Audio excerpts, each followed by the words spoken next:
My name is Clive Wilkinson. Our firm is Clive Wilkinson Architects. We're based in Los Angeles, and we're going to talk about our project for the Barbarian Group in New York, which was finished earlier this year. This project is one huge table going through a big room.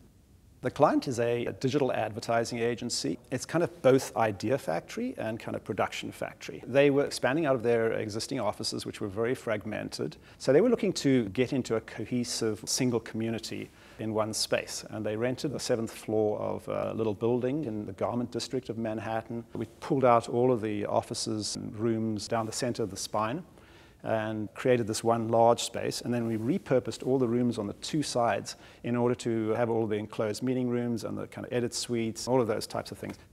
Part of the conceptualization of this project was a belief that we'd totally moved away from a paper-based vehicle of the economy into a digital realm, and that meant that desks and all of the kind of paraphernalia that go with a traditional office could really be thrown out the window. The only thing you really needed was a place to put your laptop and your other devices, and then connection with your community.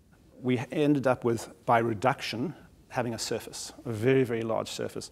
We didn't want to break this table because we believed that was kind of almost like an electrical wire connecting everyone together, and the client really responded to this notion.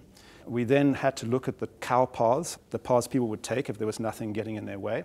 And then we designed the table to move up and over these paths in space. So these kinds of grottos that are created gave us a massive opportunity to leverage these spaces as little breakout areas. One of the conversations with the client was, where should we make the heart of the company? Because it's not really distributed across the whole space. The heart of the company needs to be a place, and of course that's always the place where you can get refreshments and you can break away, and a coffee bar is the very obvious solution. And the client also kind of liked the idea that it can be more than a coffee bar, so it's really shaped like a real bar, and it can function and does function as a real bar as well. We think that it's actually a very sensible reaction to a new set of circumstances. And we seriously believe that in the year 2030, this sort of thing is going to be really normal.